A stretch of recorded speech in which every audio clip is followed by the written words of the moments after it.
Sa ikalawang linggo, mga kapatid, ng Kwaresma, itinatampok ngayon sa mga pagbasa at Ebanghelyo ang tungkol sa pagbabagong anyo ni Jesus.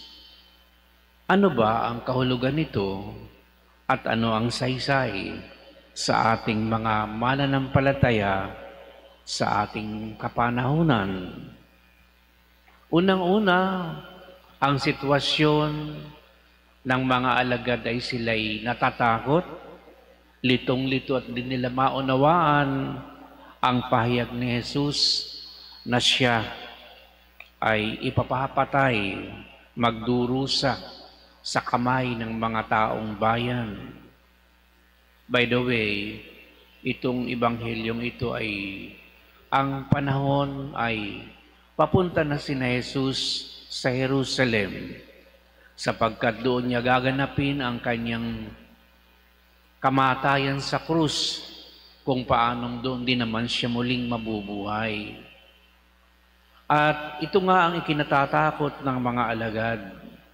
Paano na sila kung mawawala si Jesus at mamamatay na lamang ng ganun-ganun na lamang? Hindi nila ito matanggap. Kaya inaya ng Panginoon ang tatlong alagad na ito doon sa bundok at siya'y nagbagong anyo.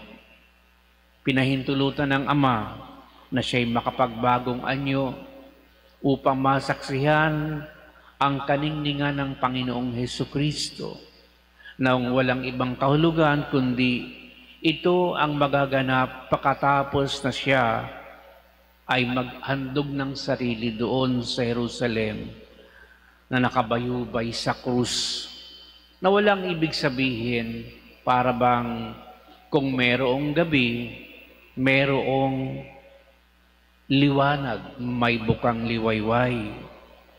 Kung may hirap, may ginhawa. Yan ang nararanasan natin, kaya madali tayo makarelate sa ebanghelyong ito. Hindi lahat ng paghihirap natin ay nauuwi lamang sa paghihirap. Lahat ng paghihirap ng tao, krus ng tao, ito'y mapagniningning ng Panginoon sa kahuli-hulihan. Lalo na kung ito'y ginagampanan ng tao, alang-alang sa pagsunod sa Diyos.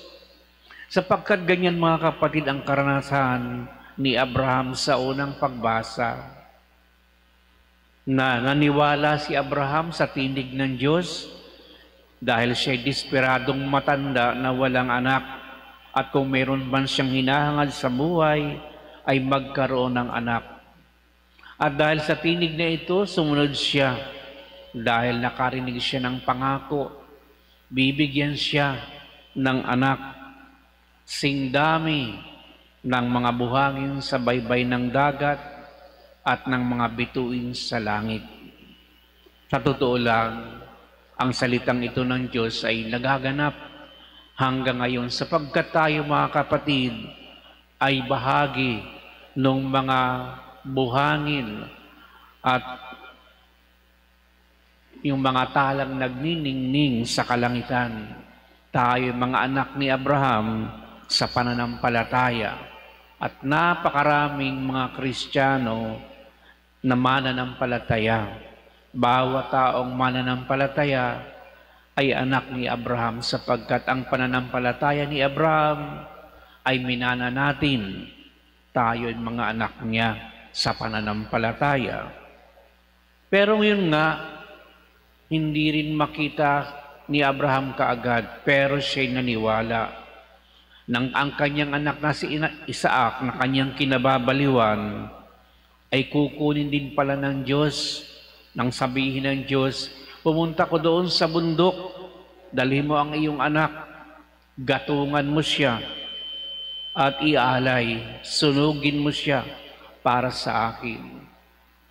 Ito'y mahirap gawin para sa isang ama dahil sa unang pagkakataon sa kanyang katandaan, na humaling siya sa kanyang anak na mahal niya, pero ngayon, babawiin ng Diyos. Yun ang krus na kanyang pagdadaanan. Pero ginawa niya ito sa pananampalataya na kung nagkaloob ang Diyos ng isang anak sa isang imposibleng sitwasyon, pwedeng gumawa uli ang Diyos ng isang himala sa kanyang buhay. Kaya walang atubili, dinala niya ang kanyang anak na si Isaac doon sa bundok at nang akmang sasaksakin niya ito at papatayin upang ialay, may tupa na nakasabit doon sa puno na siyang naging pamalit, na siyang sinunog at naligtas si Isaac upang siyang magpatuloy ng lahi ni Abraham hanggang makarating sa lahi na ang lahing ito sa atin ngayon, mga kapatid. Kaya wala man isa sa atin ngayon na walang kaugnayan kay Amang Abraham. Ama natin siya sa pananampalataya at nagpatuloy at magpapatuloy sa salit-saling lahi ang pagsasali na ito ng pananampalataya hanggang sa wakas ng panahon. Ikalawa, ang sinasabi naman ni San Pablo sa ikalawang pagbasa, kung ang Diyos ay panig sa atin, sino ang laban sa atin? Kung tayo harap sa mga krus sa buhay at kapanig natin ang Diyos, wala nang pwedeng dumaig sa atin kapag kapanig natin ang Diyos. Sa pagkatotoo nga naman, kung ang anak ni Abraham ay iniligtas niya, at ngayon sa ikalawang pagbasa, sinasabi ni Pablo, hindi niya iniligtas ang kanyang anak. Ibinigay niya ito ng pusa na matay sa krus. Hindi na tupa ang inialay, kundi mismo ang anak ng Diyos ang ibinigay niya. Hindi iniligtas ng Ama. Ano pa ba ang hindi pwedeng ibigay ng Diyos sa atin?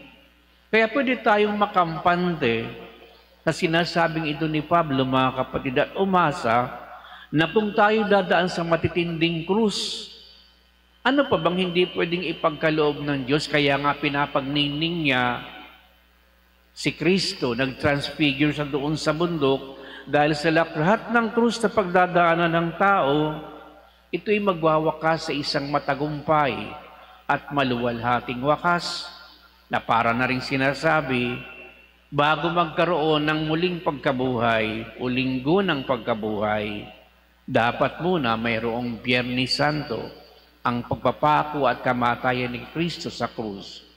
At yan, mga kapatid, ang buhay nating mga Kristiyano. Marami tayong krus na pinagdadaanan. Nung bata pa tayo hanggang ngayon, hanggang tayo tumatanda, marami yan. May maliliit, may malalaki. Pero hindi na question kung gaano kabigat o kagaan ang krus natin. Ang question ay, sino ang aasahan mo? Kanino ka hahawak sa panahong ang krus ay nandyan sa harapan mo? Sapagkat si Abraham, kung tatanungin, ang pinanghawakan niya ay ang salita ng Diyos. Kaya nga ang pahayag dito sa Ebanghelyo, ito ang kinalulugdan kong anak. Makinig kayo sa kanyang salita. Kung ano man ang krus sa inyong dadanasin sa buhay, panghawakan niyo ang salita ng Diyos sapagkat hindi magwawakas ang inyong buhay sa dilim. Sigurado may liwanag, may bukang liwayway. At yan, mga kapatid, ang pinapasok nating panahon ngayong Kwaresma. Naniniwala tayong lahat na sa ating pag-aayuno, pagkakawang gawa, paglimod sa sarili, magwawakas ito sa maluwalhating wakas, maningning na wakas sapagkat malalasap natin ang patikim ng Diyos na kaluwalhatian sa kapayapaan, sa kagalakan ng puso, sa panahon ng muling pagkabuhay ng Panginoon. Kaya maliwanag at malakas na ipinahahayag sa asembleyang ito na hindi madadaig ang Diyos kailanman. Magtatagumpay siya, magtatagumpay tayo, malalasap natin ang kaluwalhatian, ang kagalakan na dulot ng krus. Huhugot tayo ng lakas, huhugot tayo ng muling pagkabuhay at katagumpayan mula sa mga krus na ating pinagdadaanan, sapagkat yan mismo ang pinagdaanan ng Panginoong Hesukristo. Kaya mga kapatid, huwag din tayong mag-atubili tulad ni Abraham. Magtiwala tayo sa Diyos dahil lahat ng pinagdadaanan natin personally, ng ating buong pamilya, ng ating bansa, ano man ang kinakaharap nating krisis, ito'y magwawakas sa isang matagumpay. Hindi lang natin nababatid. Ito kasi yung sitwasyon ni Pedro. Sabi ni Pedro, Panginoon, maglagay na po tayo ng 3 kubol dito. Isa kay Moises, isa sa inyo, at isa kay Elias. Tingnan ninyo ang reaksyon niya. Dahil siya'y punong-puno ng takot at nakaranas siya ngayon ng parang maluwalhati ang kaningningan ni Jesucristo, ayaw niya nang bumaba sa bundok. Pero sinabi ni Jesus, habang bumababa sila, huwag niyo muna itong sasabihin kahit kanino, hanggat hindi muling nabubuhay ang tao. Yun mga kapatid ang kadugtong ng istorya. Natatakot sina Pedro at natatakot din tayo sa maraming krus. Pero hindi natin nauunawaan na meron palang totoong muling pagkabuhay. Pagkatapos mong maranasan ang krus kaysa ni Jesus, sigurado ang muling pagkabuhay, ang kagalakan at kapayapaan sa puso ng tao.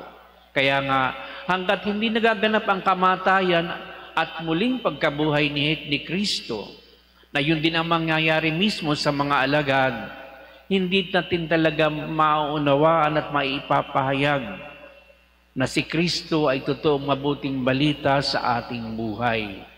Kung krus lamang ang nakikita mo at di mo nakikita kung anong kahihinat na ng krus na ito pagdating ng araw, kahit gaano katagal, talagang mabibigo ka, malilito ka, at parang mawawalan ka ng pag-asa. Kaya binibigyan tayo ngayon ng ibayong pag-asa at lakas. Pinapatikim tayong una, maging sa Eucharistic iyan ito, nais ng Diyos na ipatikim, sapagkat siyang iniaalay, siyang ating tinatanggap, dahil kailangan natin ng lakas, kailangan natin ng kapanig sa paglaban natin sa mga krus sa buhay. Kaya ipanatag natin ngayon ang ating loob, magpatuloy tayong sumaksit panghawakan ng Diyos, maging sa pinakamabigat na krus sa ating buhay, at tiyak na tayo magtatagumpay kaisa ng Panginoon. Magpasalamat tayo ngayon mga kapatid sa Diyos na nangungusap sa atin, na nagbibigay buhay at lakas upang tayo magpatuloy sa buhay ngayon at sa buhay na magpasawalang hanggan.